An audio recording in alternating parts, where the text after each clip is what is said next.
Our next topic for our Naughty series is, mahalaga ba ang performance ng partner mo? Para sa akin, mahalaga yung performance. Kasi nga, yun nga yan eh. It's about satisfying your partner.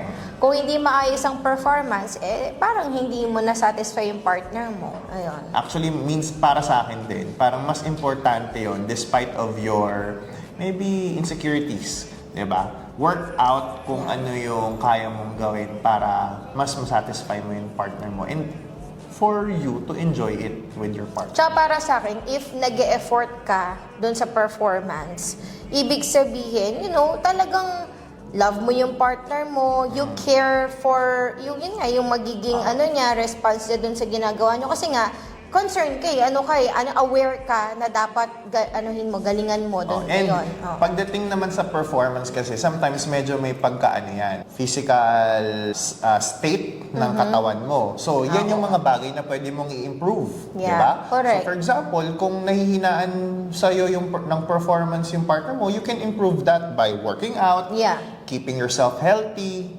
observing your lifestyle para ma-improve mo yung performance mo. Alam mo na. Oo. Which is, ginagawa naman natin yun, di ba? Okay.